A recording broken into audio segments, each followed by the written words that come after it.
Hello, everyone, and welcome. My name is Lindsay Carlisle, and I'm a PhD student concentrating in special education at the University of Virginia.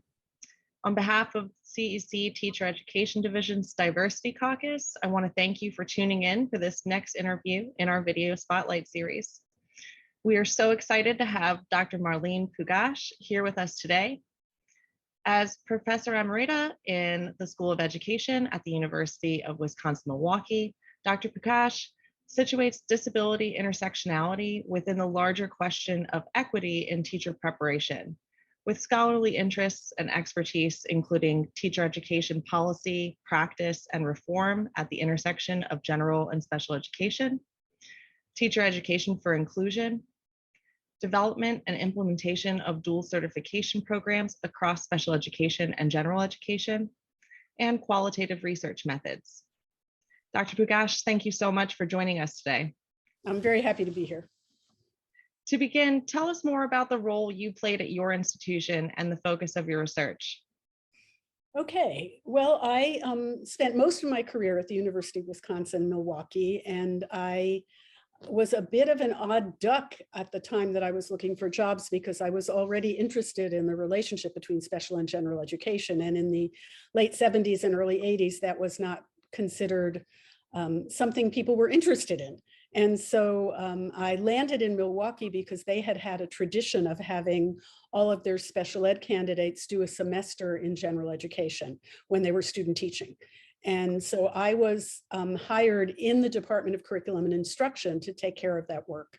And that turned out to be an incredibly fortunate happening because I, at the very beginning of my professorial work, I was able to bring the ideas around special education into an elementary and middle school urban teacher preparation program, which is where I spent 26 years. So I actually have never held an appointment in a special ed department. So after 26 years in Milwaukee, then I went to USC for 3 years out here in LA, and I was not in, there wasn't a special ed department, it was a unified urban program. So I've always kind of been involved in urban teacher education, and I think that is what led me to the question of the intersections between disability and social markers of identity beyond disability. So what I should say specifically is I ran the elementary and middle urban teacher education program for many years. I was always involved in it, and I also taught the qualitative research method sequence, which was a 3-course sequence for the PhD students. That's wonderful. And I really appreciate you bringing that historical perspective into this conversation as well, in terms of understanding where we were and how far we have come. Yeah, I think it's really important. And the other thing I should say is that I was actually a duly licensed teacher from before the time IDEA was actually enacted.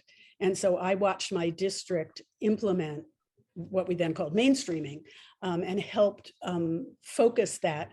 But because I had been a general ed student teacher in the same district where I then became a special ed teacher, I had an anchor with my colleagues who were incredibly progressive general education teachers. And I had so much regard for what they knew that I didn't know at all. And so I think that also characterized my work, the notion of having respect for things that we don't know about and not being so sure that special ed had all the answers. I love that perspective. And how does your research integrate and address issues of diversity, equity, and inclusion? Are there particular frameworks or research methods that are key in addressing these issues within your work? Well, I would say earlier on, when I, along with my colleague Linda Blanton, really kind of started staking out a knowledge base around dual certification, the thing we were looking at was how faculty collaborate across general and special education, but always in my own work, the question of looking beyond disability in terms of diversity was primary. And so that is an issue before we even had a name for it, before Kimberly Crenshaw thankfully, coined the term, and not coined, but developed the concept of intersectionality. We were thinking about that and looking at that. So my scholarship, for example, with Barbara Seidel, who's now the interim dean at UC Denver, was looking at those intersections because we were preparing teachers for really hardcore low-income urban schools in Milwaukee. So we couldn't talk about that preparation without talking about the over-identification of students of color in special education. And we couldn't talk about that without thinking about who really does have a disability but isn't getting what they need because people can't keep two ideas in their head at once. So that was very crucial. And then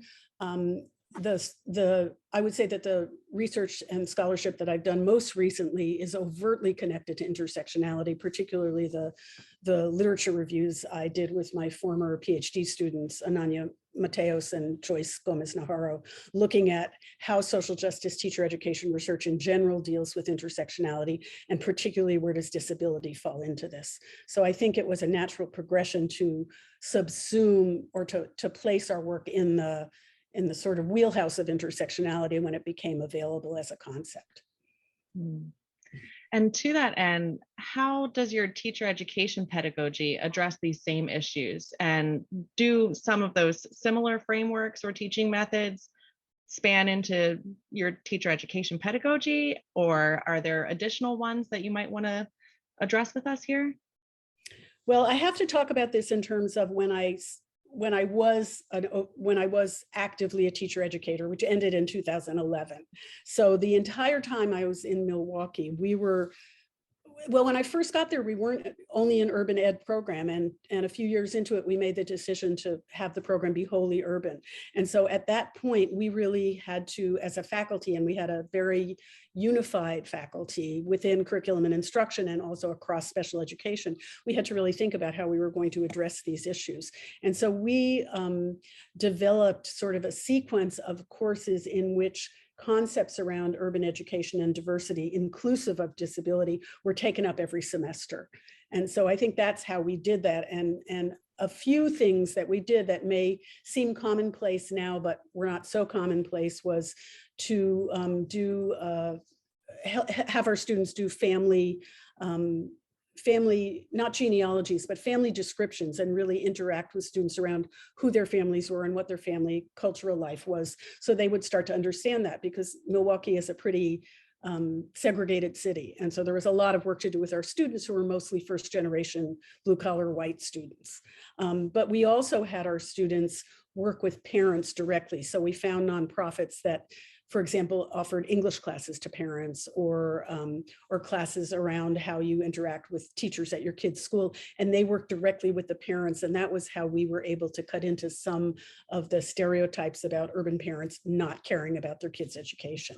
And so that was very purposeful on our part. And the other thing we did was we introduced our students to the possibility of dual certification from the beginning of their program, so they knew that they had that option. Yeah, you bring up a really good point about the importance of helping pre-service teachers, especially those who are identifying as white, to investigate their own culture, to sort of open up that question about what is culture, and what are all of the different aspects of it, because it is such a complex contextual piece. I love that. Right, but I should clarify that what we were asking them to do was get involved with the culture of one of their students whose culture was different from theirs. So they had to really start at, and I remember a couple of these will seem so simplistic now, but a student who was from a small family, and she was working with, they were doing cooperative autobiographies, and the student was from a large Hispanic family, and our teacher education candidate said, I never understood the value of having such a large family. I thought it would always be chaotic, and now I understand what I'm missing. So it was, how far that went into her teaching, I don't know, but at least she was opening up to understanding something that apparently she hadn't understood before. I love that. Thank you. And we know that preparing teachers who are responsive to issues around diversity, equity, and inclusion can really be challenging. So what are some of the challenges that you faced, and how have you overcome them? In other words, are there particular keys to success that you would share with other teacher educators who are attempting to address these topics with their pre-service teachers? Well, I think one of the most important things is knowing who you are and knowing your own social identities, which you just alluded to a little earlier, and being clear about what you do know and don't know. But the other part of it, I think, is, as a teacher educator, is what you're willing to say to your students when someone says something that needs to be clarified or illuminated or even corrected, and doing it in a way that doesn't create tension, but that helps move the discussion forward. Now, we were much less divided as a society overtly than we are now. So I think, but I think that has stood us in good shape. But I can recall a couple of situations where perhaps my colleagues might not have stepped up to say something and something needed to be said. And one example would be when the students came back from their first week of student teaching, we would have a large whole group meeting just to kind of debrief and get oriented. And one student raised her hand and said, I have a student who just came from, she probably said Africa. She didn't have the name of the country. And then she said, and he doesn't know anything. And so in that split second, I had to make a decision, and I did, to say to her, what does he know that you don't know? And that had to be said in front of all 125 student teachers. So I think we have to think about, when are we willing to immediately in the moment, in the teachable moment, are we comfortable enough with who we are to intercede in those places that absolutely have to be interceded in, even if they cause discomfort. Right. And the same thing happened even in Southern California, which is one of the most diverse places that you can imagine. I taught all the required courses for the EDD program in diversity. So these were principals and teachers and, you know, advanced in their careers, and they were still having issues in their schools and classes. And one of the biggest issues was around pronouncing names correctly. And we had a long time, and these were folks who were running schools, and, you know, somebody would let the teachers do it and someone else would make it the principal's job.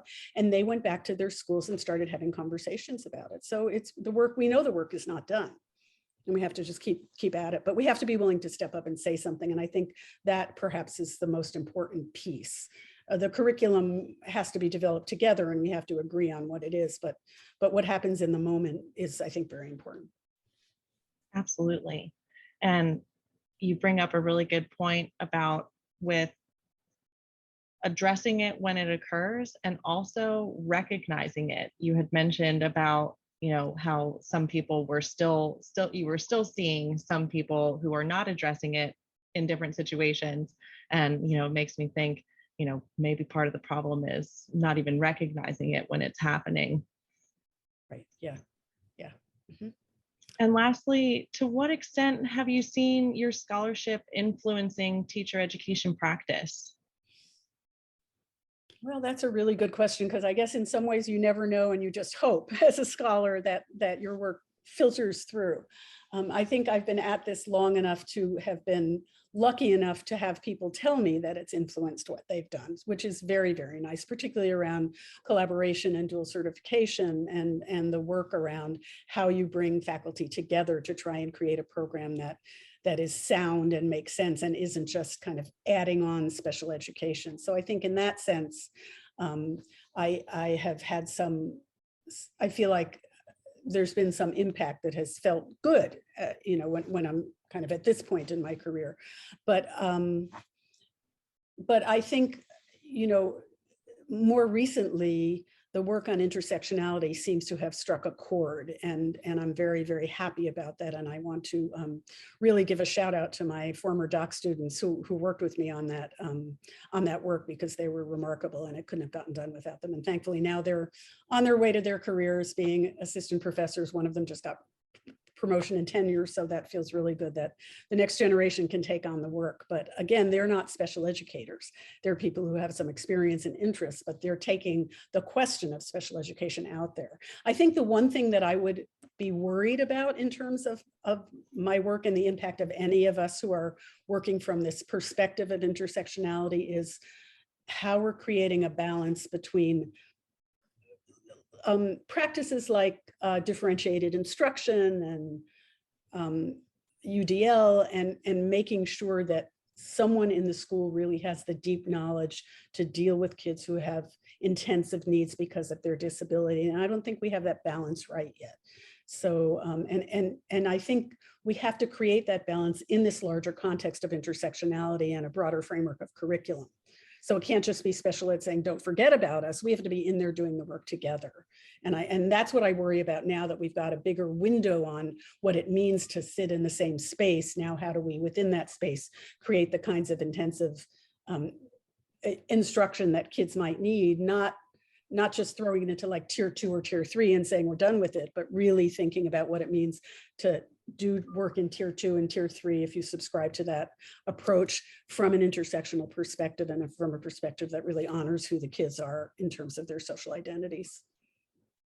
Yes, and that's absolutely something that is going to be food for thought for me personally as I continue to engage in my own work. It truthfully was not even something that had crossed my mind about what intersectionality looks like at these different levels of service delivery. Very, very compelling comment there, and I appreciate that. Thank you so much. And if I could say one more thing, Lindsay, one of the things we talked about in that first lit review that came out in Journal Teacher Ed in 2019 was this question of foregrounding certain social identity markers at a particular time, but not laying that as the only social identity marker on a child. And we seem to do a better job around English learners and disability. We've done a lot of work on that, but everything else doesn't get enough attention. And so I think this question of, can you as a teacher say at this point in time for this particular instructional thing, this child needs this, not because I'm saying this is my child with a disability, but his disability or her disability requires this, but not let that dominate your thinking about that child. And I think that's kind of the next horizon that we have to really work from. I love that. Thank you so much for that perspective. I really appreciate your time and all of the information, as well as piece of advice that you have shared with us today. So thank you again so much, Dr. Pugach. And if there is nothing else, then I believe that is the end of our interview. And thank you a million times over again. Well, thank you for having me. I really appreciate the opportunity.